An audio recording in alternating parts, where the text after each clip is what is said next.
Ifigenia Martínez, diputada constituyente.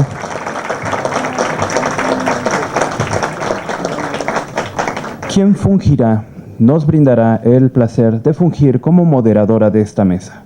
Antes de ello, a sinceridad, es difícil mencionar una referencia curricular de la amplia carrera de la maestra Ifigenia, así que si nos lo permite, solo mencionaremos algunas de las cosas que constituyen su carrera política y académica.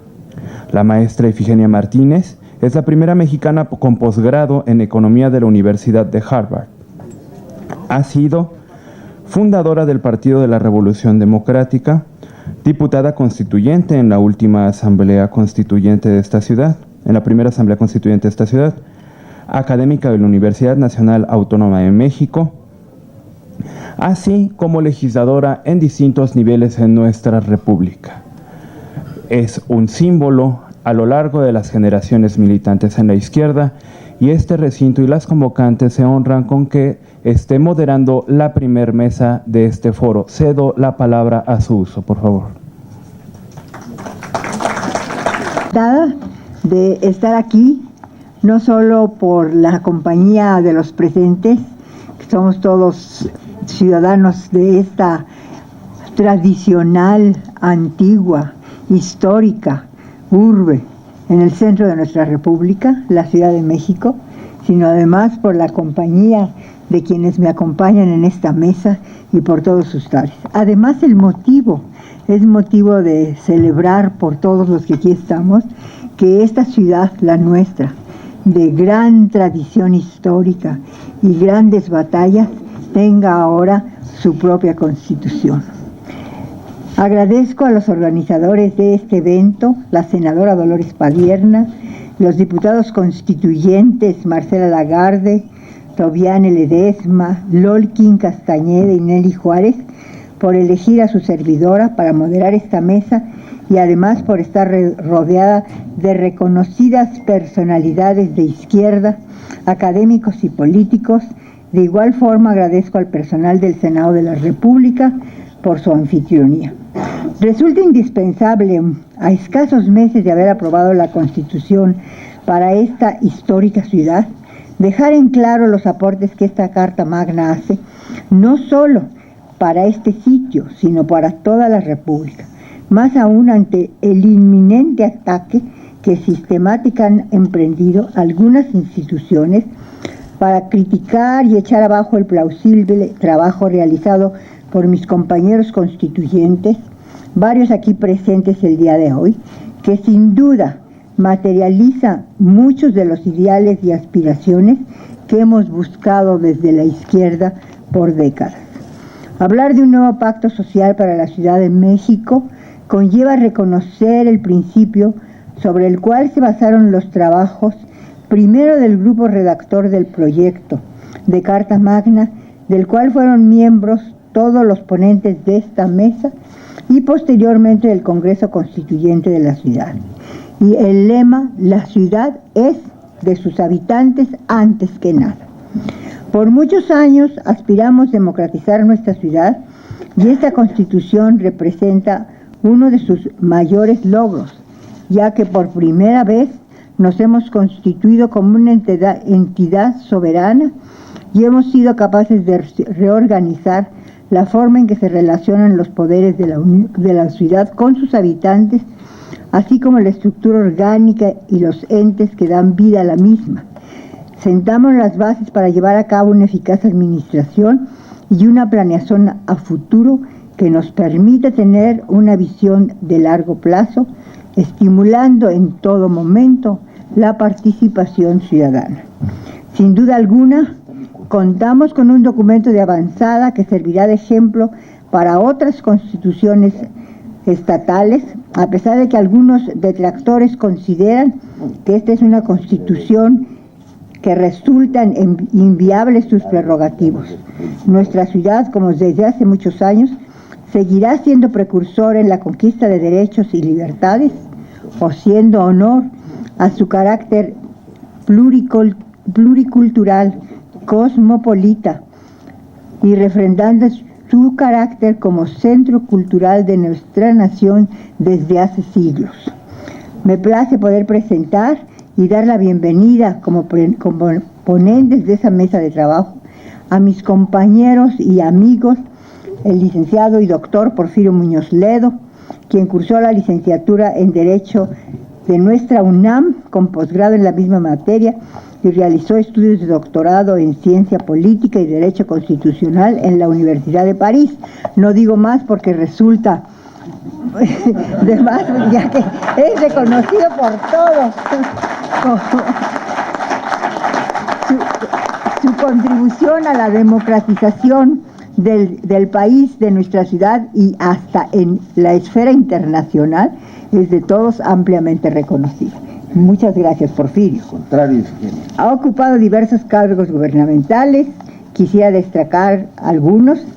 Fue cofundador de la Corriente Democrática, que más adelante se convertiría en el PRD. En su actividad legislativa como senador y diputado, ha sido coordinador del grupo parlamentario del PRD en ambas cámaras. Fue nombrado por el jefe de gobierno de la Ciudad de México, Miguel Ángel Mancera, secretario ejecutivo de la comisión redactora del proyecto de Constitución para la Ciudad de México, siendo posteriormente diputado constituyente, quien participa en esta ocasión con el tema La reforma política y principios generales de la Ciudad de México. Bienvenido, compañero Porfirio Muñoz Ledo, tiene usted la palabra. Gracias. Sí. Desde luego felicitarme por esta iniciativa de Dolores Padierna que contribuye a la difusión y al cabal entendimiento de lo que significa la Constitución de la Ciudad de México. Felicitarme también por la presencia de nuestros amigos, compañeros constituyentes, que todavía estamos vivos como constituyentes, gracias a la decisión que tomó la Suprema Corte. Yo quisiera dar algunas grandes pinceladas. Es muy rica en ideas, en propuestas, la Constitución de la ciudad, y la información masiva y reiterativa puede conducir también a la desinformación. Lo importante es que vayamos asimilando y reproduciendo socialmente como réplica la Constitución. Yo quisiera comenzar diciendo que hay que entender el marco en el que estamos. Este es un país autoritario, centralista, ¿sí? Corrupto y además por encima machista. Mientras teníamos una constituyente paritaria, solamente una gobernadora mujer en la República Mexicana, por decirlo menos, para establecer marco de comparación. Esto no es menor cosa, porque nos da la proporción entre el avance de nuestra participación en cuanto a la igualdad sustantiva y la realidad del país. Yo no voy a ser triunfalista, hoy me van a perdonar, porque esta batalla no se ha terminado. No, es la culminación de un proceso, pero todavía falta un tramo largo que consiste en la legislación, primero todavía en vencer los obstáculos que tenemos en la Corte, luego en la legislación secundaria, luego en la aplicación práctica de las medidas, luego en la resaca de los actores interesados a los que hemos vencido, digamos, en una primera fase, pero sus intereses que van comúnmente poderes fácticos no han cesado. Bueno, el pacto social es comúnmente conocido como la actualización del famoso contrato social de Jacobo Rousseau, que es el fin, marca el fin de la era monárquica y vertical y el comienzo de la sociedad democrática y del Estado moderno. Antes de Rousseau, el poder se consideraba verticalmente. Durante toda la Edad Media había la soberanía del monarca y las suzeranías, ¿sí?, que eran los grados de menor poder regional. Había pactos, claro, los pactos medievales, pero no había horizontalidad del poder. Esta Constitución está concebida como un pacto social, no como un pacto, no solo como un pacto autonómico, quiero decirlo. Autonómico es la intención de la reforma constitucional en su artículo 122, es decir, conceder un rango de autonomía a la ciudad que no tenía, pero no reconoce el 122 el carácter horizontal de las relaciones sociales. Afortunadamente modificamos el 41 y en el 41 sí se dice que el ejercicio de la soberanía corresponde el ejercicio de la soberanía a los representantes de los poderes de la Unión, de los Estados y de la Ciudad de México. Se ejerce. Entonces, nosotros ganamos el derecho a la soberanía. Ahí la verticalidad y de ahí la amplitud. También hay que entender que se trata de una constitución muy a contrapelo de nuestro concepto actual de federalismo, en el que no se reconoce a los estados, o se reconoce muy poco actualmente, el derecho a innovar, el derecho a ejercer su propia esfera de soberanía, y en las impugnaciones del gobierno está también presente, sobre todo en la controversia del consejero jurídico, que no podemos asumir el derecho convencional, como si solo los órganos de la Federación pudieran bajar el derecho convencional a la norma, en una pésima interpretación del artículo 1 de la Constitución, sobre todo a la luz del 133. Bueno, entonces, esta Constitución se dice que es de avanzada, es realmente el resultado de una evolución constitucional, de la región también.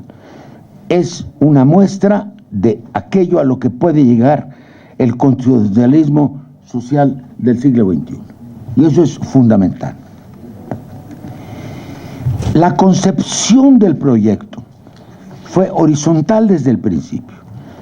Cuando el doctor Miguel Ángel Mancera nos encomendó asumir esta tarea de la Unidad para la Reforma de la Ciudad, pues se empezaron a conectar todos los grupos que quisieron hablar con nosotros.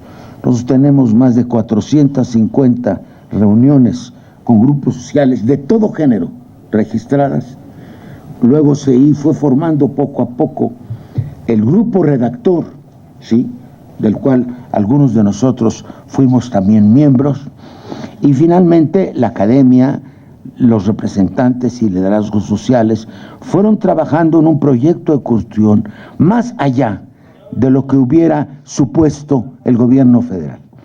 De ahí que estuvimos siempre, lo sabe muy bien Alejandro, venciendo acechanzas y saltando trampas, ¿sí?, como una carrera a campo traviesa, como la Copa de las Naciones.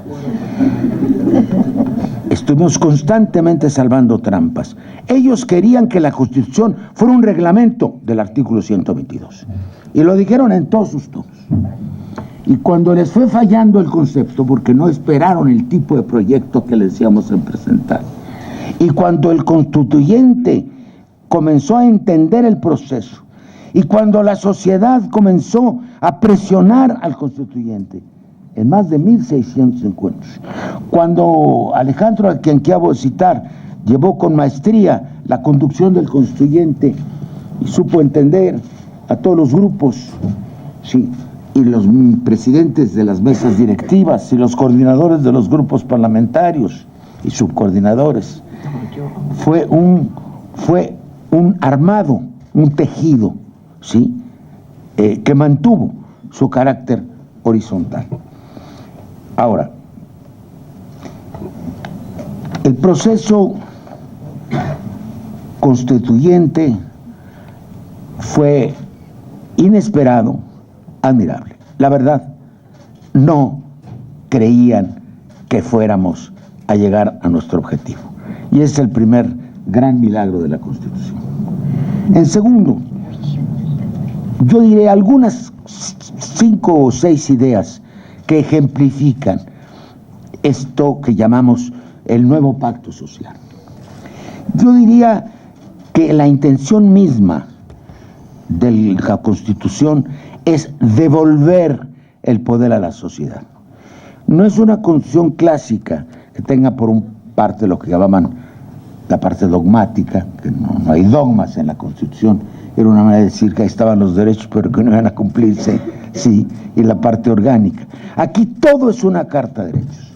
Su intención última es la devolución del poder a los ciudadanos, o la culminación de un proceso a través del cual, a partir de 85, como lo dijo Dolores, los ciudadanos de la capital se fueron apropiando del espacio público y se fueron apropiando de los cambios a través de una nueva forma de hacer política y de una evolución legislativa que convirtió el derecho civil en derecho social. No olvidemos que previamente a la Constitución, cuando ya no fuimos Distrito Federal, ya no tenía poder la Federación. Cuando se le dio a la Asamblea Legislativa la capacidad de legislar, absorbió la ciudad el derecho civil. No hay un órgano federal que pueda hacer derecho civil.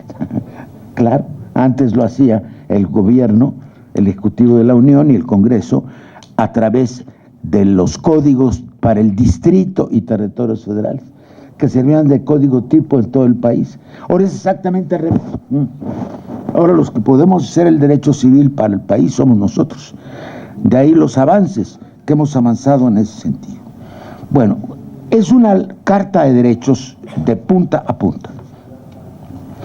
Por ejemplo, no contiene propiamente una parte orgánica, que hay que decir cuáles son los órganos del poder, cuál es su distribución de los poderes, pero deriva de un derecho ciudadano que es el derecho al buen gobierno, y es una de las grandes novedades. Sí. Lo otro a lo que se va a referir seguramente nuestra gran amiga es Ana Laura, es el tema de la exigibilidad y judicialidad de los procesos, electorales, para lo que necesitamos un poder judicial independiente y permeado de ciudadanía. Otro aspecto que quiero destacar es, ya lo hemos dicho mucho, y esto es muy importante que se quede en la conciencia de ustedes, que la Constitución Federal solo reconoce la democracia representativa. El inciso de la soberanía popular ejerce a través de los poderes de la Unión, y nosotros tenemos todas las formas de participación de la sociedad, todas las conocidas, las de democracia directa, ¿sí?, desde el plebiscito, el referéndum, la iniciativa popular, la revocación de mandato, que ha armado mucho revuelo y que esperamos salvar. Imagínense en la situación actual del país, si se aplicara la revolución de mandato, la revocación de mandato al nivel del Ejecutivo, ¿qué pasaría? ¿Se lo imaginan? Se acabaría el espionaje.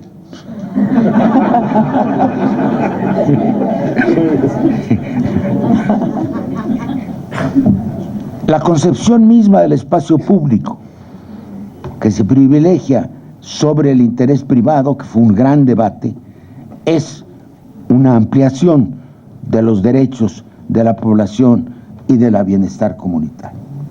El eje de los derechos no es la antigua distribución de derechos económicos, sociales, civiles, políticos de la tercera generación, es la Carta de Derechos de la Ciudad, cuyo principio, ya se dijo aquí, es que todos los habitantes, que la ciudad pertenece a todos sus habitantes. De ahí que hayamos establecido, aunque no quisieron consagrarlo de esa manera, la ciudadanía universal. Algún diputado de derecha dijo casi que era marxista, que era proletarios de todos los países unidos, o ciudadanos de todos los países unidos.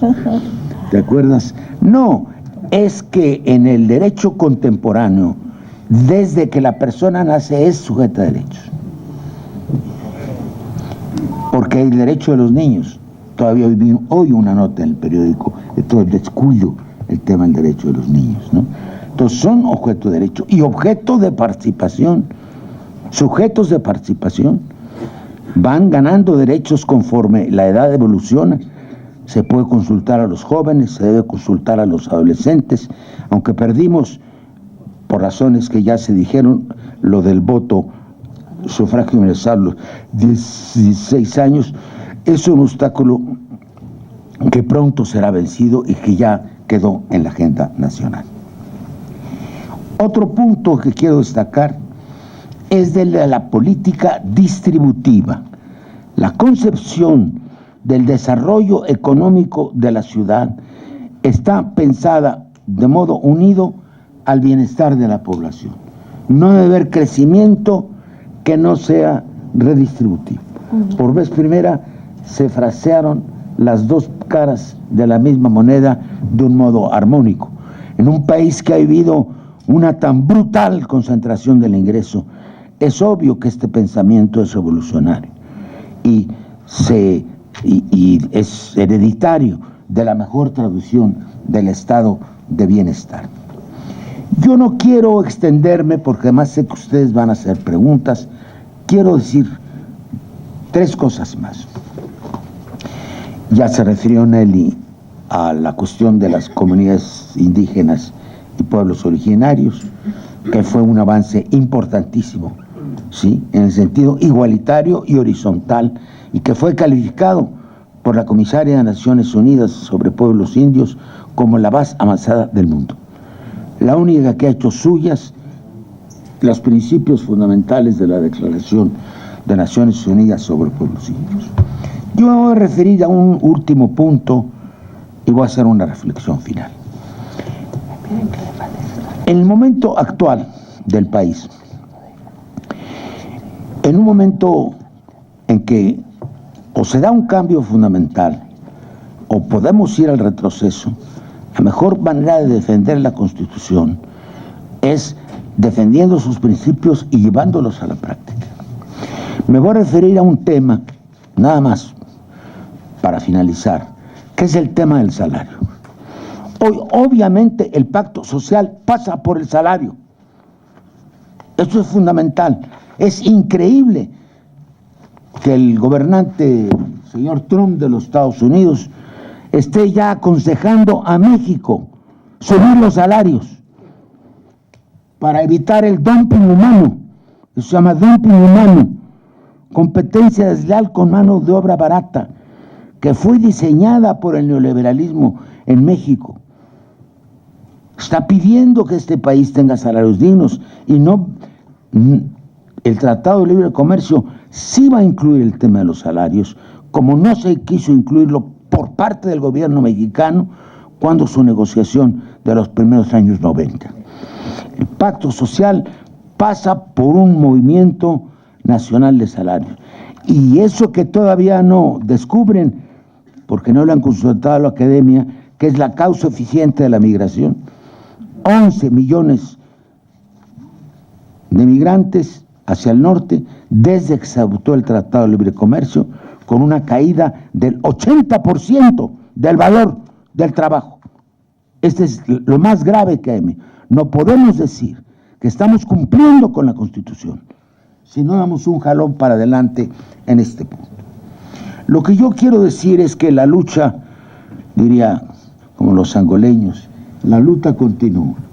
Y continúa la lucha porque esto es una coronación jurídica, pero todavía tiene la fragilidad, perdón que lo diga así, de que está enfrentando a los poderes dominantes en el país. La extensión, la réplica de esta Constitución en los estados de la Unión va a ser muy gradual, muy gradual. Y tiene que desembocar este proceso para que realmente se afiance el espíritu, la letra y la vanguardia de los preceptos de esta Constitución en la elaboración de una nueva Constitución Nacional. Fuimos el epicentro de la transición democrática. En 88, Virginia y yo fuimos electos los primeros senadores de oposición por esta ciudad en la historia del país. y la sociedad estaba movilizada. La sociedad no puede pensar que ha llegado ya a puerto seguro. No podemos adelantar ahora el final feliz. Por eso, la defensa de la Constitución es cotidiana, en todos los frentes. Es un proceso, la Constitución, de apropiación, ¿sí?, de la ciudad por sus habitantes. Tiene que ser un proceso de defensa ahora de los principios contenidos en la Constitución de la ciudad. Muchísimas gracias.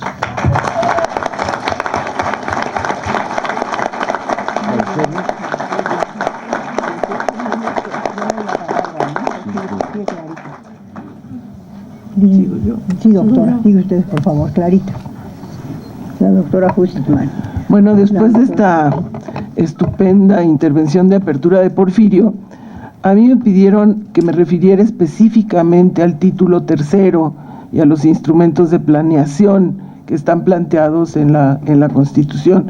Pero quisiera empezar haciendo una reflexión sobre, debemos preguntarnos que si el proceso para la formulación de la Constitución de la Ciudad de México, que fue definido en el artículo 122, pero también habíamos algunos que habíamos participado en la gestión de la administración de la ciudad o como integrantes de las comisiones para el Distrito Federal, como fue la diputada Cecilia Soto y René Cervera. O sea, era una comisión con densidad profesional y realmente conocedora de esta ciudad.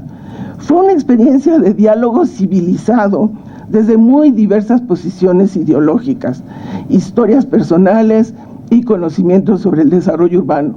Yo entiendo que este nivel de diálogo que alcanzamos en la Constituyente ya no se da en los congresos de nuestro país, que hay acuerdos de cúpula que después se imponen a las comisiones. Aquí fue un diálogo abierto, directo, y teníamos alrededor mucha gente que se acercaba y nos decía, oye, pero esto va a ir por acá. Yo me acuerdo una persona que estaba muy preocupada por el sector social de la economía, y mi gran sorpresa al debatir sector social, me encontré que algunos de los compañeros de la mesa no tenían ni idea de la propiedad social ni del sector social. Era algo olvidado, ¿no? Logramos llegar a consensos y enriquecer el texto del proyecto del jefe de gobierno, tratando de ofrecer a la ciudad posibles caminos y salidas para problemas muy agudos de la vida urbana, como son la gestión del agua, el uso del espacio público o la movilidad y accesibilidad. Lo que ahora es el título tercero de la Constitución de la ciudad, referido al desarrollo sustentable, incluye los elementos del Pacto Social para la Ciudad que hacen diferente esta Constitución a las de otras constituciones locales. O sea, podríamos sostener que este título propone el cerebro y las materias que harán funcionar mejor con un horizonte de largo plazo a nuestro conglomerado urbano complejo y diverso, profundamente desigual y excluyente.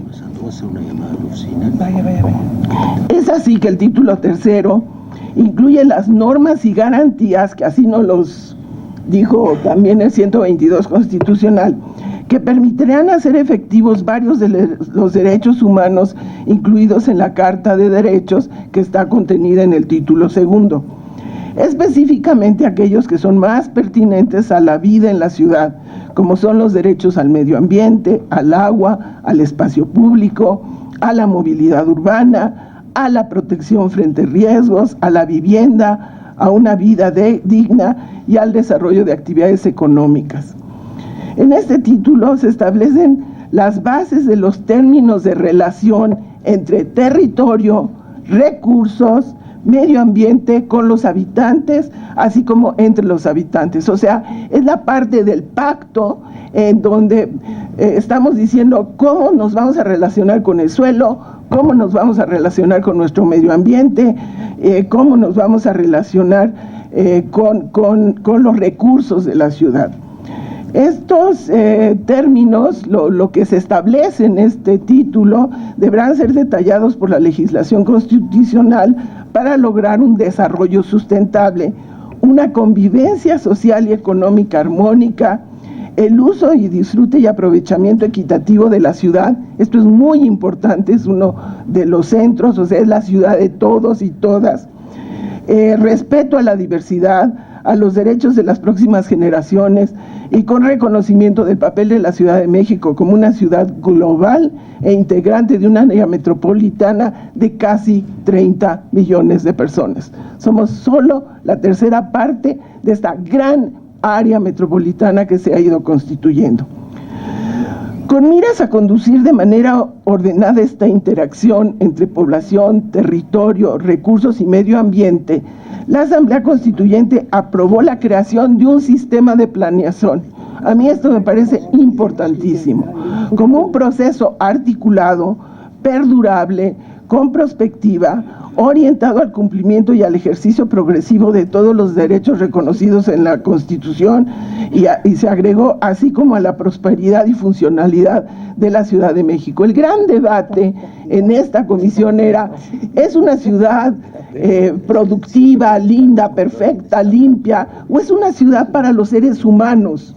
Ese era el debate, o sea, en estos puntos de confrontación ideológica. Casi a veces decíamos, bueno, lo que quisieran es que vaciáramos la ciudad de la gente, que quitáramos a las personas que viven en el ámbito rural y lo dejáramos como zonas de preservación para que las personas de la urbe se vayan a pasear. Ahí hubo un gran debate. Con miras a conducir de manera ordenada esta interacción, entonces, está este sistema de planeación. Y para el efecto del sistema de planeación de la ciudad, se articulará con el sistema integral de derechos humanos también prescrito por la propia Constitución. Como decía Porfirio y varios de mis compañeros, el centro son los derechos humanos. Entonces, ahí se ordena articular el sistema de planeación con el sistema integral de derechos humanos. Se busca construir un proyecto de ciudad de largo plazo. Esto es importantísimo, que pueda irse adecuando de acuerdo a ejercicios de prospectiva que permitan visualizar los posibles efectos de las transformaciones sociales, económicas y fundamentalmente tecnológicas que están ocurriendo en el mundo. Es decir, vamos a tratar de fijar con el sistema un proyecto de ciudad de largo plazo para que lo que se vaya haciendo tome en cuenta hacia dónde queremos llegar. Destacan como instrumentos del sistema, en primer lugar, el Plan General de Desarrollo de la Ciudad de México, cuya vigencia será de 20 años y definirá las políticas de largo plazo en materias de relevancia estratégica para la ciudad y tendrá como objetivos la cohesión social, el desarrollo sustentable, el mejoramiento de la calidad de vida de sus habitantes, el equilibrio territorial y la transformación económica.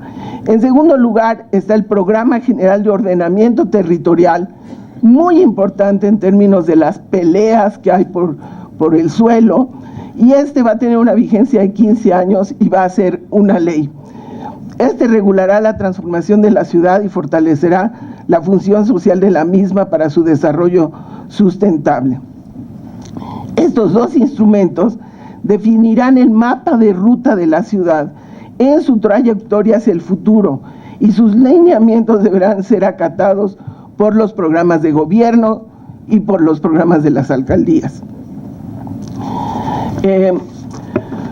Otro instrumento del sistema de planeación será el Instituto de Planeación Democrática y Prospectiva, un órgano de carácter plural e interdisciplinario, cuya Junta de Gobierno será presidida por el jefe de gobierno. Otro debate que tuvimos, había quienes querían que ese instituto fuera totalmente autónomo y otros pensamos que tendría que estar el jefe de gobierno como presidente de su Junta de Gobierno. Tendrá participación de miembros del gabinete, del cabildo de la ciudad y muy importantemente de ciudadanos. Su director o directora general será una persona experta en planeación del desarrollo que será seleccionado por el Congreso de la ciudad. Nuevamente, a partir de una terna propuesta por un Consejo de Selección Ciudadano. Este es uno de los grandes pasos que estamos dando en la Constitución. La idea es que varios de los órganos autónomos, sus directores, presidentes y sus consejos sean propuestos por comités ciudadanos, ya no por el Congreso. O sea, estamos planteando evitar la partidización de estos mecanismos que nos han llevado realmente a que no funcionen como órganos que controlan a los poderes. Entonces, en el instituto está previsto que sea un comité ciudadano quien proponga al director. Su directorio técnico estará formado por expertos en temas de relevancia estratégica para la sustentabilidad de la ciudad, con participación ciudadana, y contará con un Consejo Ciudadano como órgano de consulta obligatoria y diálogo público. En este diseño institucional y de instrumentos para la planeación del desarrollo de corto, mediano y largo plazo de la Ciudad de México, se busca que el futuro de la ciudad deje de depender de una agregación de decisiones poco articuladas de corto plazo, muchas veces con fines patrimonialistas o electorales, así como deje de depender de los poderes de hecho que la miran como una mina para hacer negocios y concentrar los beneficios que derivan de su evolución. Muchas gracias.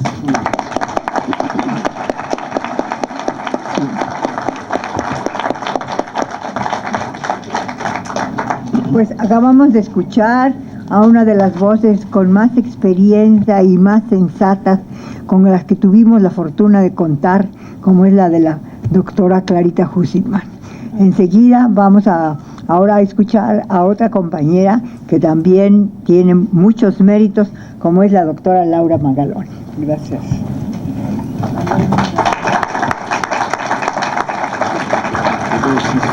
Sí, ¿verdad? Buenos días. Me es un gusto estar aquí con ustedes. Muchísimas gracias a mis compañeras convocantes de este foro. Me parece un privilegio empezar a discutir los contenidos de lo que estamos debatiendo, y como todo proceso de elaboración de una norma compleja como es la Constitución, pues se queda su contenido y sus debates en un grupito chiquito, digamos, que seguimos discutiendo y queremos hacer ver la relevancia de los consensos que hemos alcanzado, y hemos hecho poco esfuerzo por comunicarlo. Entonces me es un gusto estar aquí. Me gustaría hablar de lo que yo creo que es uno de los aspectos más técnicos de la Constitución, pero sin duda uno de los asuntos más revolucionarios de lo mismo. Y tiene que ver con los temas de acceso a la justicia y del sistema de justicia. Yo soy abogada y me queda claro que a veces uno de los pecados del mundo de la abogacía y del mundo de las normas es pensar que porque las normas existen van a prefigurar la realidad deseable. ¿Cuántas veces no vemos los 8 columnas de se reformó el sector energético, se logró la pensión para adultos mayores, etcétera, etcétera, porque se aprobó una ley? Y no nos damos cuenta que tenemos una infinidad de leyes en México que no se aplican, que no tienen nunca efecto sobre la vida concreta de los ciudadanos y que nadie puede reclamar su cumplimiento, digamos, ¿no? Entonces, esta cosa de pensar que el país se reforma con normas es algo un poco que ha estado dentro del debate político mexicano, digamos, que creemos que las grandes conquistas son solamente normativas. Y por eso creo que uno de los grandes cambios de paradigma que tiene la Constitución de la Ciudad de México es precisamente saber que eso no es así. Y les voy a contar 3 cosas que me parecen centrales de la Constitución. La primera es la idea del acceso. En México, a diferencia de muchos países de América Latina, ¿quién tiene acceso a un tribunal? ¿Quién puede contratar a un abogado, sufragar los costos del juicio, no sentir que porque el otro es más poderoso, y tiene más dinero e influencia va a ganar, sino que puedes estar en una circunstancia más o menos pareja. O sea, que tienes un acceso tanto a la posibilidad de tocar la puerta de un tribunal como que te traten igualitariamente cuando estás dentro de un tribunal. Si ustedes determinan así el acceso, pues en México el acceso está restringido a 2% de la población, que tienen unos abogados espléndidos, pero además sí tienen el tipo de relaciones públicas dentro del Poder Judicial y fuera del Poder Judicial para que sus casos sean atendidos y vistos con buenos ojos, digamos. Si no, es que hay de plano corrupción. ¿Cómo cambias eso? ¿Cómo logras que el acceso sea más parejo? La Constitución tiene 3 grandes instrumentos que me parece que son de una potencia enorme si se logran aplicar. Pero sí les quiero decir que estos 3 grandes instrumentos, los 3 están siendo cuestionados en la Corte, y de todo lo que hemos tenido de feedback, son de las cosas más débiles. O sea, tenemos altas posibilidades de que esto no pase. O sea, imagínense lo potente que son, cómo cambiarían las estructuras sociales si estos fueran posibles. La primera es lo que denominamos la acción de protección efectiva de derechos. Hoy, frente a todo este gran catálogo de derechos humanos que tiene la propia Constitución de la Ciudad de México, pero desde la reforma del 2010 está a nivel de todo el país, todos los tratados internacionales suscritos por México con contenido de derechos humanos se aplican como si fueran Constitución, y bueno, o sea, y toda esta cosa del principio pro persona y de la progresividad, todo este gran entramado normativo tiene como único instrumento de defensa el amparo. O sea, si yo soy ciudadano y me violan mis derechos, la única posibilidad real de defenderme es el juicio de amparo, que tiene como características su enorme tecnicismo.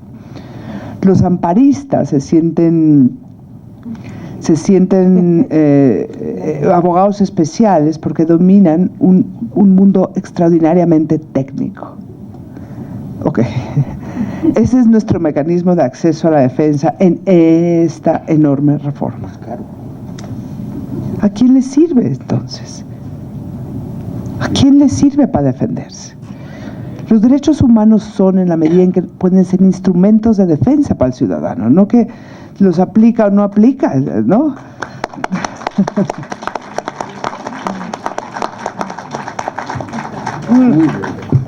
Pues la Constitución contempla un capítulo completamente distinto. Se llama la acción efectiva de protección de derechos. Es un instrumento que copiamos de Colombia, que dice cualquier ciudadano, sin contratar a un abogado,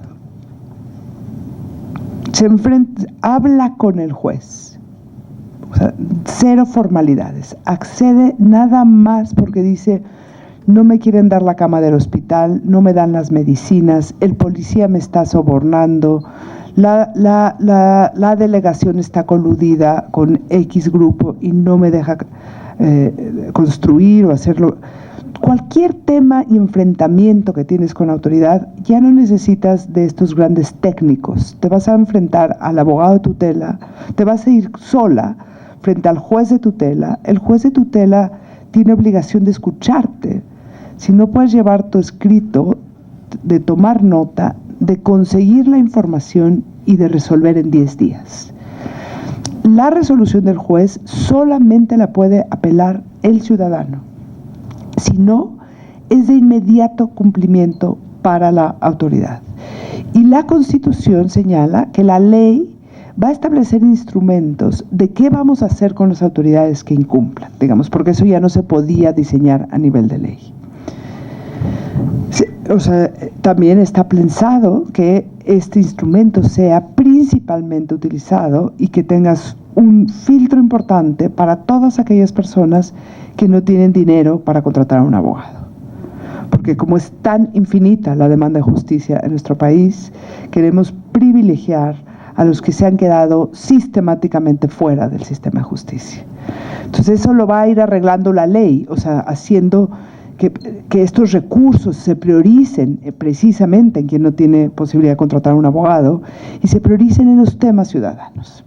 Eso cambia la posibilidad del ciudadano de sentirse titular de derechos. Y en Colombia, ¿qué sabemos de Colombia? ¿Qué derechos creen que son los que demandan los ciudadanos?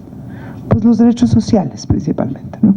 Educación, salud, las medicinas, y el hecho de obligar al aparato del Estado a proveer esos servicios de forma transversal va cambiando tanto la relación del gobierno con las autoridades, la legitimidad del gobierno y la capacidad de los ciudadanos de sentirse verdaderamente ciudadanos. Ese posiblemente sea inconstitucional a los ojos de la Corte y sería muy importante hacer una enorme presión social para resaltar la relevancia de estos instrumentos.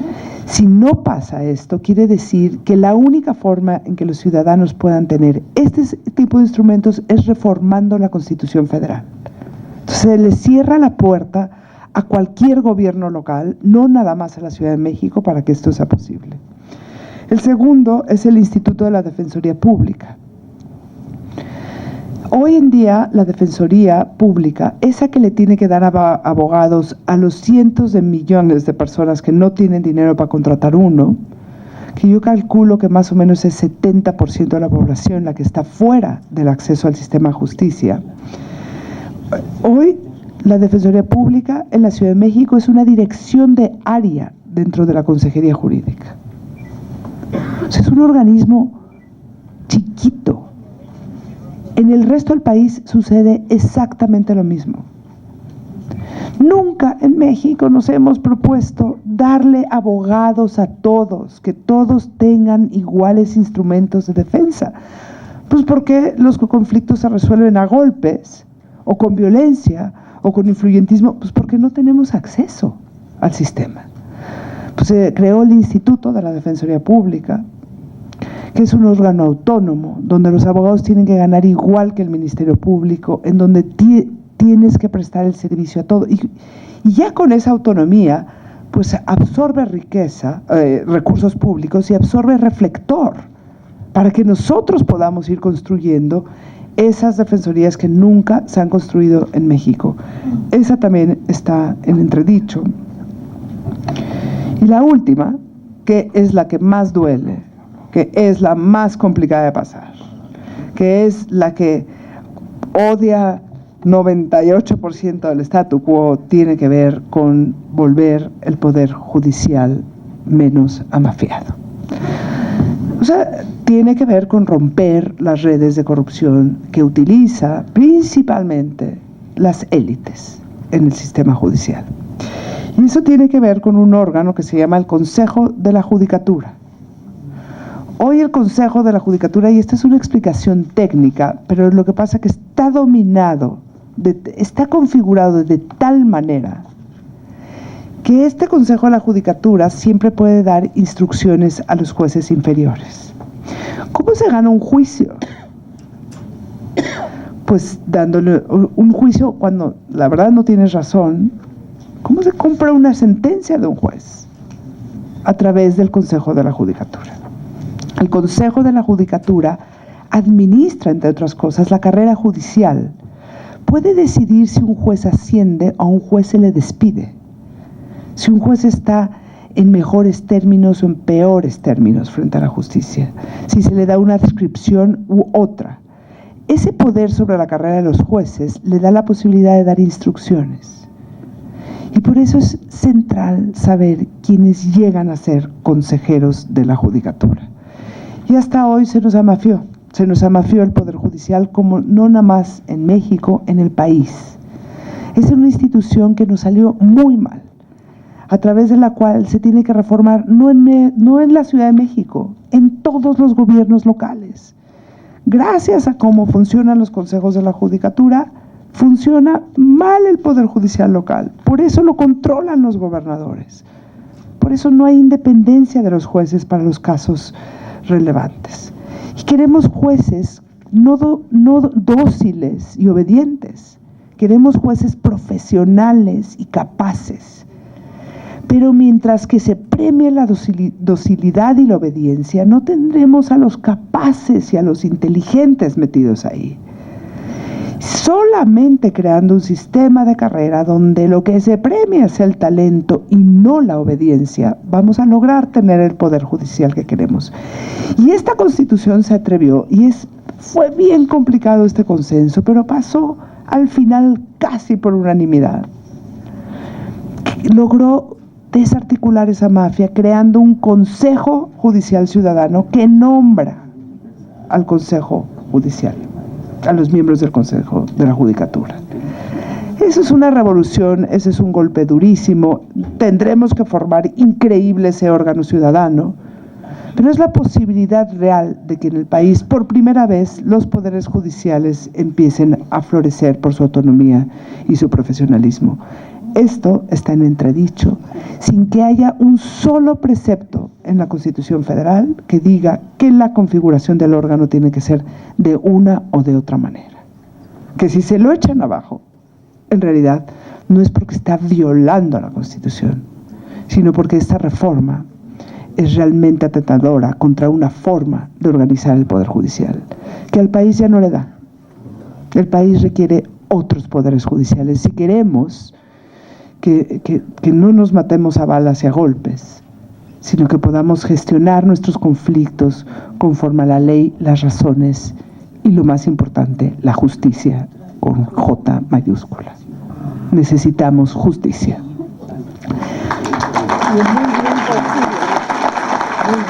Muy bien.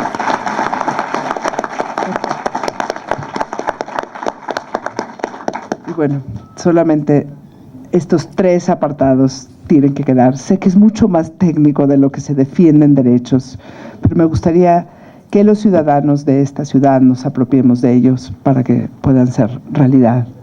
Y que esto va a cambiar esta ciudad y es de verdad la semilla que puede cambiar al país. Muchas gracias.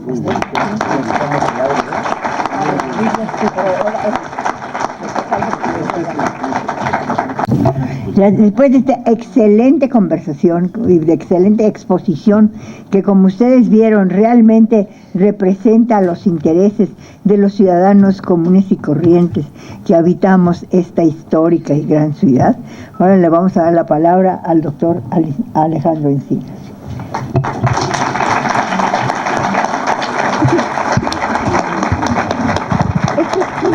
Muy bien, pues muchas gracias. Muy buenas tardes tengan todas y todos ustedes. La verdad es que después de las magníficas intervenciones que hemos escuchado esta mañana desde la inauguración, ahora sí que, pues, ¿qué vendo? Se ya han planteado lo fundamental. Bueno, yo creo que sí vamos a compartir algunas reflexiones, iniciando por agradecer y felicitar la iniciativa de la senadora y diputada Dolores Padierna, de Tobias Ledesma, de Nelly Juárez, de Marcela Lagarde, de Lolvi Castañeda, de habernos convocado a esta reflexión sobre los aportes de la Constitución de la Ciudad de México a la ciudad, a la democracia en nuestro país. Y yo quisiera solamente hacer 7 reflexiones, tratando de integrar lo que aquí se ha expuesto en el ánimo, pues no solamente sistematizar la discusión, que necesitamos hacerla cada vez más pública, sino que además fortalezcamos la comprensión de los contenidos y alcances de nuestra Constitución. Yo partiría de lo que señaló en su intervención Clara Hussidman, cómo esta Constitución emergió de un escenario muy complejo y profundamente adverso, donde muchos apostaron a su fracaso. Más aún, en el propio diseño de la reforma constitucional se establecieron un conjunto de limitaciones y restricciones para no garantizar necesariamente la conformación de la Constitución. Y por supuesto, el punto inicial de partida fue el cuestionamiento al déficit democrático de la Asamblea Constituyente, desde el momento mismo en que 40 de sus 100 integrantes iban a ser designados, o fuimos designados, y no fuimos electos por el voto directo, universal y secreto de la ciudadanía. Pero no fue el único factor que influyó en este déficit democrático. Hay que recordar cómo en el proceso de elección de los 60 diputados y diputadas constituyentes solo participó el 28% de la lista nominal de electores en la ciudad, de la elección del menor nivel de participación que hayamos tenido en la Ciudad de México desde que tenemos registro. Ya a ellos se sumaron otros factores adversos, como el hecho, por ejemplo, de las restricciones que se establecieron para los candidatos independientes, en donde se le estableció un requisito similar para alcanzar su registro, para contender por la jefatura de gobierno y no por una diputación local. Cerca de 120,000 firmas requerían los candidatos independientes para poder participar en este proceso, cuando tenemos actualmente diputados en la Asamblea Legislativa del Distrito Federal con 28,000 votos. Ya los llevó a esa representación. Y si a eso le sumamos que de la votación total, el 8% de los votos fueron en favor de los independientes y solamente entró uno de los registrados, pero lo cierto es que esto también abonó a la sobrerepresentación de los partidos, particularmente de aquellos partidos que tienen menor presencia en la ciudad. Bueno, los candidatos independientes tuvieron más votación que el PRI y que el PAN, quienes tuvieron menos del 8% de la votación, lo cual llevó a que en el caso del PRI hubiera una sobrerepresentación de cerca del 160%. Y los partidos de izquierda, siendo los mayoritarios, pues tuvieron una subrepresentación muy significativa. A eso habría que agregar otras limitaciones o restricciones muy puntuales que teníamos en la reforma constitucional.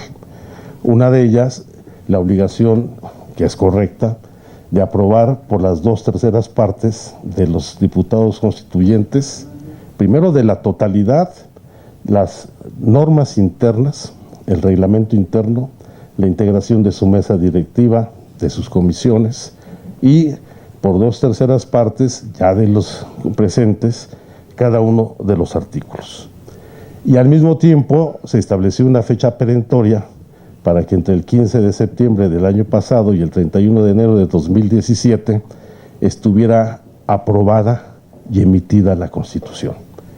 Y en medio de un escenario de polarización política, no solamente entre todos los partidos políticos, sino dentro de los propios partidos políticos, pues todo el mundo auguraba a que no iba a prosperar la posibilidad de tener esta Constitución que la hemos venido debatiendo pues apenas desde 1824. Sin embargo, pues todos los agoreros del fracaso perdieron sus apuestas. Y creo que gracias a la sensibilidad, no solamente de quienes integramos la Asamblea Constituyente, sino de muchas ciudadanas y ciudadanos que participaron en la elaboración de esta Constitución, hemos logrado un acuerdo político que nadie esperaba y que representa un acuerdo político que es resultado de un proceso muy largo de debate en esta ciudad y también de conformación de los espacios de participación de los ciudadanos. Yo por eso insisto en que la primera aportación que hemos hecho a la democracia en nuestro país es como la elaboración, la discusión y la aprobación de la Constitución de la Ciudad de México. Debemos entenderla como un amplio proceso político, social y legislativo que no se limitó a los tiempos de la reforma constitucional y a los tiempos que tuvimos para elaborar la Constitución, sino un proceso de lucha social en esta ciudad que logró conquistar, a pesar de las limitaciones jurídicas que tenía la figura de jefatura de gobierno del Distrito Federal, pues derechos y libertades que no tenían o no tienen todavía la mayor parte de los estados de la República. Y esto ha dado lugar a un pacto social que rompe con lo que ha sido hasta ahora todas las reformas impuestas durante la política neoliberal y que, como bien lo dijo Porfirio, pone por encima el interés público sobre el interés de los particulares.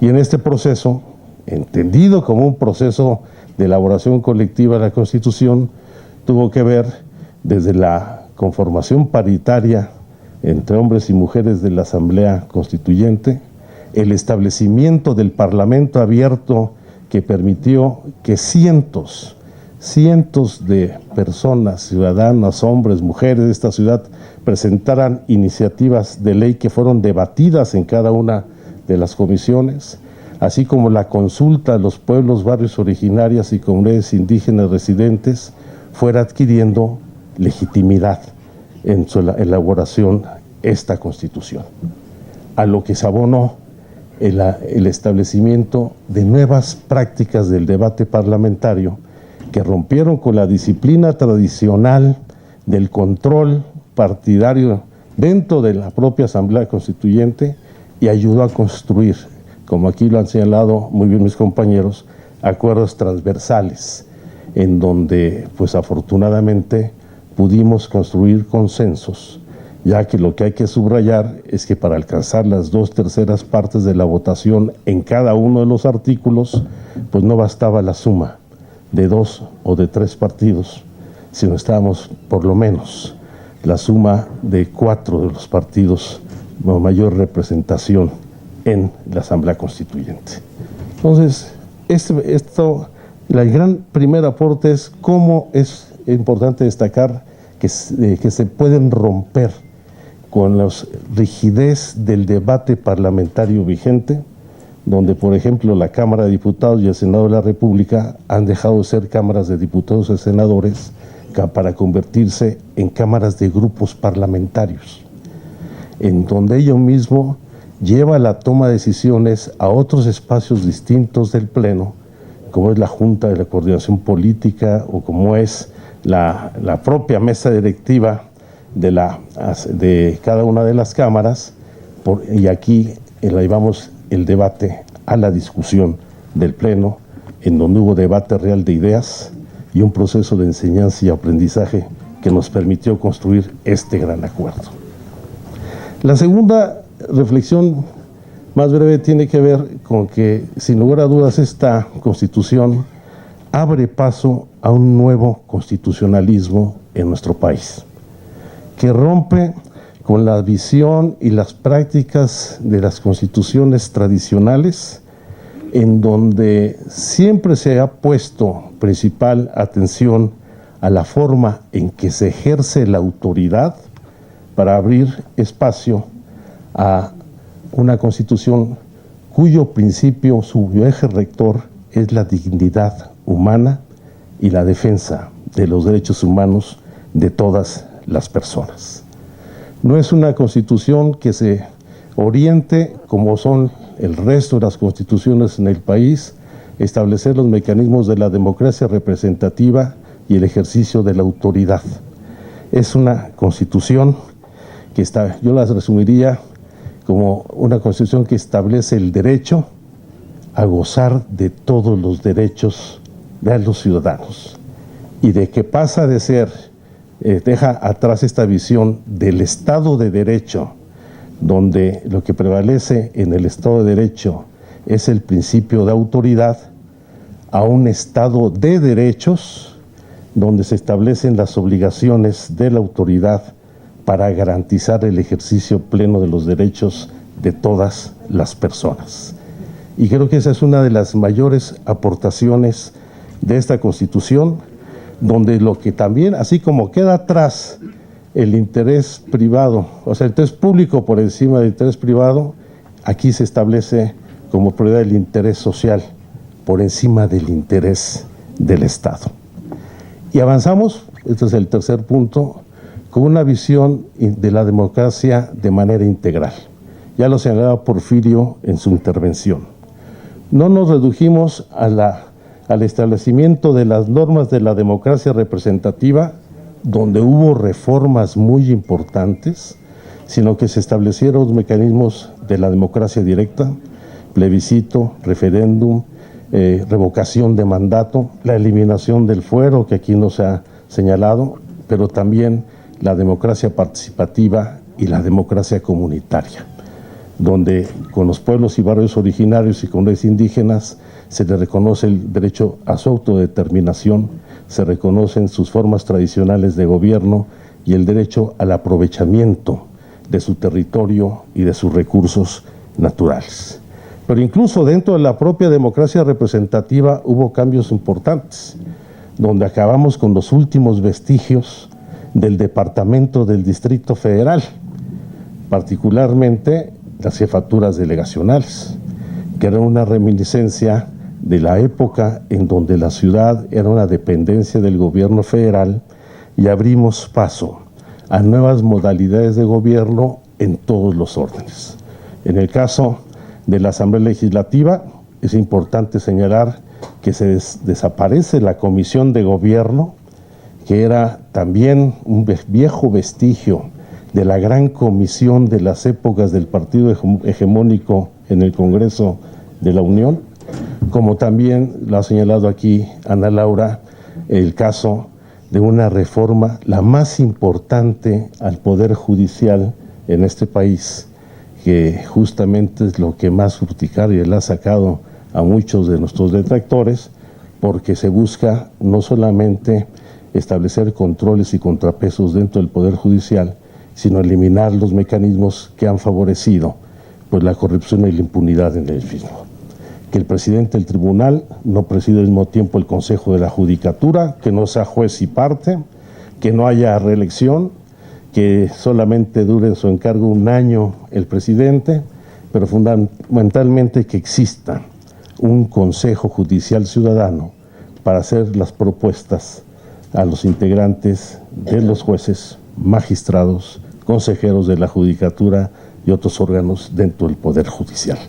Que haya verdaderos contrapesos y se rompan los mecanismos que han llevado pues no solamente este nivel de impunidad, sino que han alentado la corrupción del Poder Judicial y de nuestro país.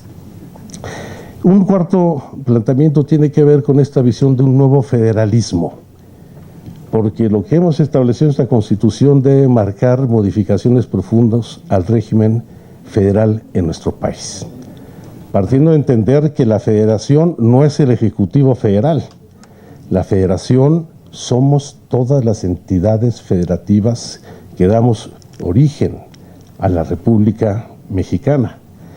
Y en esta Constitución se establecen con mayor precisión las nuevas reglas de la relación entre el Ejecutivo Federal y el Gobierno de la ciudad en tanto sede de los poderes federales y ciudad capital, pero también figuras innovadoras que van a obligar a revisar, por ejemplo, el régimen municipalista en nuestro país, ya que la creación de alcaldías, donde el gobierno se deposita en el alcalde y cuenta con un consejo dentro de la alcaldía, que será un instrumento de contrapeso y fiscalización del desempeño del alcalde y del conjunto de los recursos y obras que ahí se desarrollan, va a obligar a revisar en gran medida pues el fallido sistema municipalista que tenemos en este país, donde pues no tenemos municipios libres, como tampoco tenemos entidades soberanas, menos aún cuando, por ejemplo, en el caso de las entidades federativas, la absoluta mayoría, con excepción de la Ciudad de México, más bien la totalidad, con excepción de la Ciudad de México, dependen de sus ingresos, de los recursos y participaciones federales. Ya no digamos los municipios, lo cual esta dependencia económica pues lleva a que no exista la posibilidad de gozar de plena autonomía y cumplir con sus responsabilidades. Pero también dentro de las nuevas figuras que obligarán a revisar la relación del federalismo en nuestro país son los mecanismos de coordinación metropolitana, que si bien la reforma del artículo 122 se establecen la obligación de emitir una ley del desarrollo metropolitano para el Valle de México y un Consejo de Desarrollo Metropolitano para esta urbe, pues lo cierto es que la legislación que de aquí surja impactará en las 59 zonas metropolitanas del país, porque no puede haber tal nivel de diferenciación en la gestión que se requiere urgentemente de todos los asuntos públicos en las zonas metropolitanas, donde sin reconocer ni figuras jurídicas ni límites geográficos existe un nivel de interrelación e interdependencia que reclama nuevas modalidades de gestión pública. Un quinto punto son muchas de las reformas que son novedosas. Ya hablábamos de lo de pueblos y barrios originarios, se habló del poder judicial, todo el sistema de planeación, donde el territorio se vuelve el eje articulador de todas las políticas públicas. Desde el territorio tendrá que definirse la política urbana, la política ambiental, la política económica, la política social, porque es el espacio donde se construye la ciudad y los ciudadanos o las personas ejercen sus derechos. Y una que a mí en lo particular me gusta es cómo el tratamiento y reconocimiento como ciudad global a los migrantes, tanto internos como del exterior. No logramos establecer el concepto de ciudadanía universal, pero sí establecimos los principios básicos de la misma. Es que todas las personas, independientemente de su origen, de su nacionalidad, en esta ciudad serán reconocidos plenamente todos sus derechos, sean originarios, residentes, transeúntes, migrantes, y esto va a ser, sin lugar a dudas, parte de los aspectos innovadores. Y finalmente, yo creo que la siguiente aportación que vamos a hacer es en la defensa de la Constitución, porque este es un debate inédito. Nunca se había controvertido un poder originario en el país, yo no en el país, en el mundo.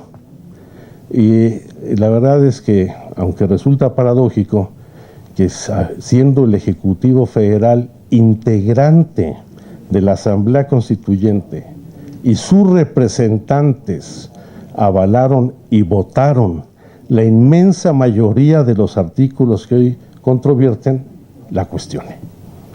Por supuesto que aquí hay una enorme carga política e ideológica, o incluso hasta mala fe, o conflicto de interés.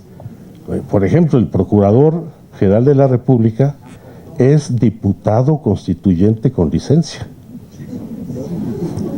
¿o no? Y denotan, además de desconocimiento, pues una carga conservadora muy profunda.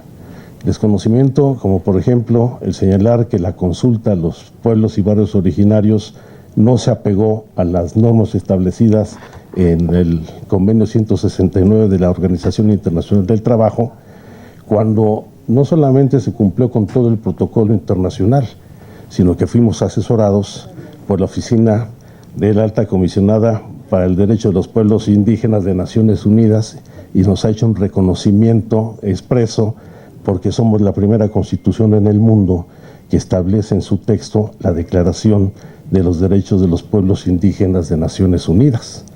O barbaridades como señalar que el hecho de reconocer todas las formas de estructura familiar de esta Constitución va a alentar la poligamia en la ciudad. Bueno, pero viene la etapa intensa. Se presentaron 4 acciones de inconstitucionalidad, 3 controversias constitucionales, 12 amparos, y los cuales empezaron a desahogarse el día de ayer. Entonces, aunque ya nosotros hemos dado respuesta puntual a todos y cada uno de estos recursos que se presentaron. Y es el momento en que habrá de iniciarse el verdadero debate en la Corte en defensa de nuestra Constitución. Por supuesto, la Corte se va el día 15 de vacaciones y regresará el día 30, entonces no va a ser mañana, será en el mes de agosto. Pero necesitamos estar bien preparados para este debate que debe ser público. Como hemos insistido, la Corte debe dar audiencias públicas, que eso se debate en audiencias públicas, y que todos los recursos y todos los que han presentado Amicus Curiae y otras figuras vayamos a dar la discusión. Yo creo que la Corte tiene una gran responsabilidad sobre sus espaldas, ya que no hay precedente tampoco de cómo atender este tipo de conflictos con un poder originario. Porque usted recordará que en un principio la Corte no reconoció a la Asamblea Constituyente como autoridad emisora o quien publicó la Constitución. Dijeron que por analogía la autoridad emisora de la Asamblea Legislativa y la autoridad promulgante el gobierno de la ciudad, cuando la Asamblea Legislativa no interviene en ningún momento en todo este proceso, cuando el gobierno de la ciudad no promulgó la Constitución, porque en eso sí fuimos muy cuidadosos en la reforma constitucional aquí en el Senado, donde señalamos que una vez aprobada y emitida la Constitución, a más tardar el 31 de enero de este año, la Asamblea la enviaría para su publicación al Diario Oficial de la Federación y a la Gaceta de Gobierno de la Ciudad de México, como sucedió, para que no mediara ninguna otra autoridad entre la aprobación y la publicación de la Constitución. Afortunadamente rectificaron, ya nos reconocieron y ahora vamos a dar la pelea, y espero que con el apoyo de todas y todos ustedes, para que tengamos nuestra Constitución en los términos que la estableció la propia Asamblea Constituyente y reivindiquemos nuestro derecho pleno, no solamente para dotarnos de nuestras formas de gobierno interna, sino para fundamentalmente garantizar el derecho de todas y de todos a gozar de todos los derechos humanos en esta ciudad. Muchas gracias. Muy bien.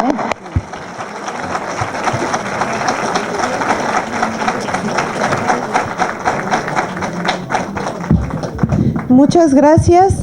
Tenemos un retraso grande, entonces voy a leer las preguntas y pedir que las personas puedan cerrar rápidamente el panel de las preguntas que tenemos. Solo son 4. La primera es para la doctora Clara. La semana pasada se llevaron a cabo audiencias públicas para discutir el Programa General de Desarrollo Urbano de la Ciudad de México frente a la Asamblea Legislativa y la protesta vecinal.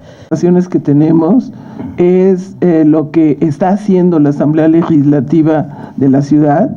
Había 4 leyes que le tocan a esta Asamblea Legislativa bajar a partir de la Constitución, y en cada una de las que ya han sacado encontramos que no respetan el espíritu de la Constitución.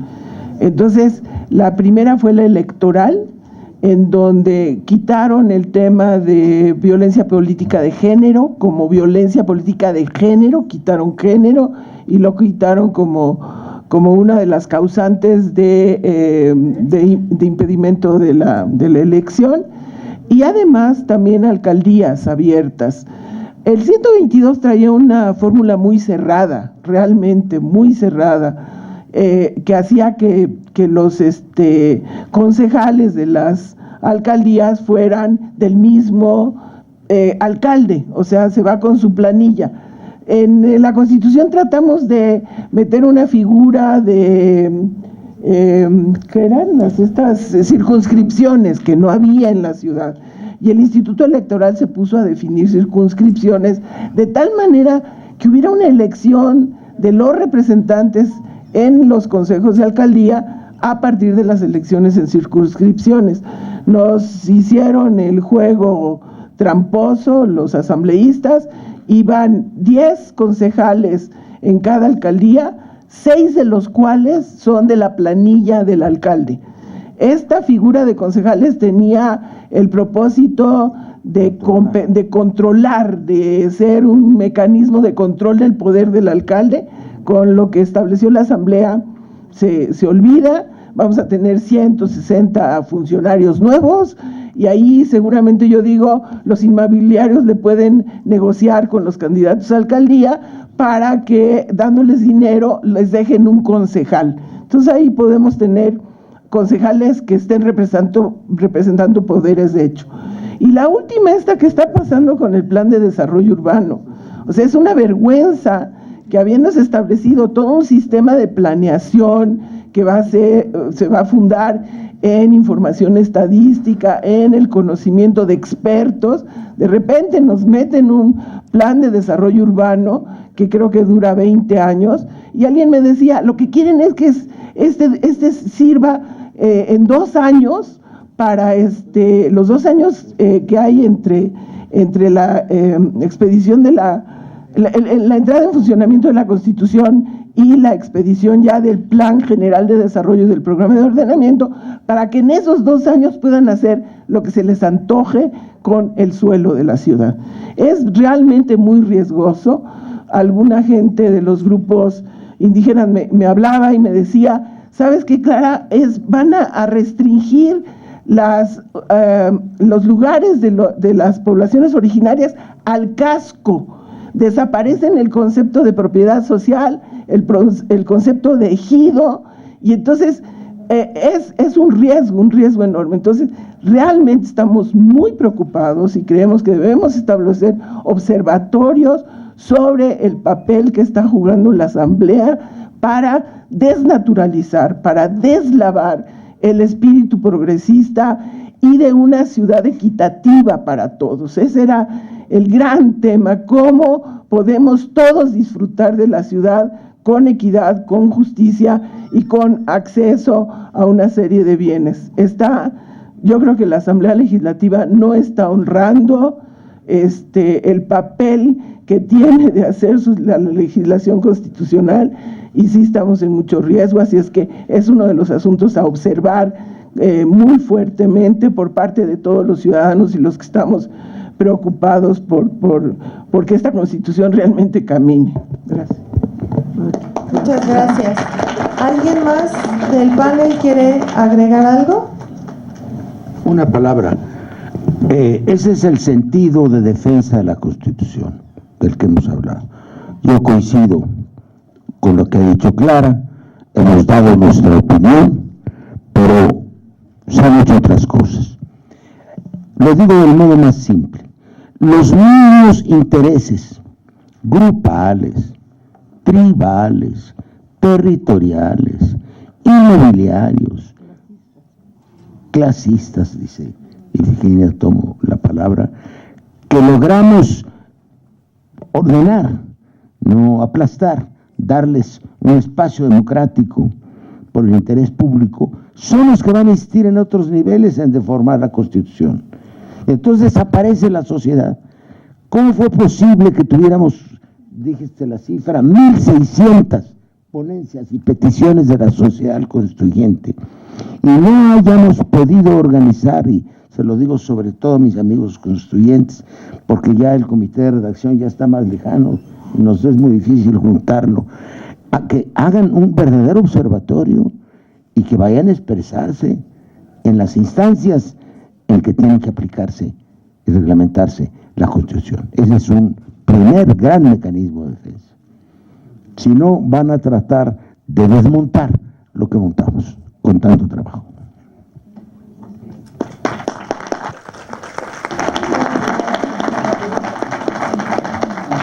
Entonces, hay alguien que me preguntó sobre el Consejo, o sea, cómo se desamafiaba el Poder Judicial y quién era el que respondía. No sé si usted era... Es que hay 2 momentos en los que se habla de ciudadanos como si fuera sinónimo de pureza, son los que van a ser ahora los grandes electores. El Consejo Ciudadano y a cambio de la Judicatura Plena. Sí, tienes toda la razón. El problema es... estamos lidiando con 2 tipos de problemas. La partidización y la politización de los órganos como una experiencia, digamos, como los partidos políticos se dividen las asignaciones y las sillas, o tratar de introducir algunos contrapesos ciudadanos para que esos órganos, para que no sea por cuotas partidistas. El reto va a estar en conformar bien esos órganos ciudadanos, ¿no? Por ejemplo, el Sistema Nacional Anticorrupción funciona mejor la idea de un consejo ciudadano que los partidos políticos formando el órgano, o cómo le haces, digamos. Entonces, en el Consejo Judicial, lo que hay es un órgano, el Consejo Judicial Ciudadano es un órgano que conforma la Asamblea por 2/3 partes, con comparecencias, perfiles, convocatorias, etcétera. Y después el Consejo Judicial Ciudadano es el que designa a los consejeros de la Judicatura, de los cuales 3 vienen de carrera judicial. De nuevo, comparecencias, auscultaciones, ponencias, un sistema de designación mucho más transparente que el que tenemos hoy. Que hay riesgos, hay riesgos. Nada más, ¿cómo? Sí, con el INE, por ejemplo, se lo han dividido los partidos políticos, ¿no? Entonces, ¿quieres el INE? Entonces, todos los mecanismos, cuando estás sentada ahí dices, yo veo los mecanismos que tú dices, yo creo que no porque haya ciudadanos va a ser puro y bueno y te puede salir muy mal, pero también veo todos los problemas que hemos tenido con la designación de las formas en las que hemos, instituciones que han funcionado en otros países, en México llegan, se politizan, se dividen, se partidizan, etcétera. Entonces, es un nuevo experimento que tiene sus riesgos, pero porque lo otro no nos ha resultado, digamos, lo que resultaría más común en otros países, en México no ha resultado. Entonces, los contrapesos, yo cuando tenía exactamente las mismas dudas que tú, cuando yo estaba sentada y dije, pues lo que hay que trabajar es que porque esos órganos ciudadanos estén bien conformados y tengan el grupo de personas que les permiten tomar las mejores decisiones. Nada te lo garantiza ni de un lado ni del otro. Muchas gracias. Muchas gracias. Pues con esto estaríamos cerrando nuestra primera mesa.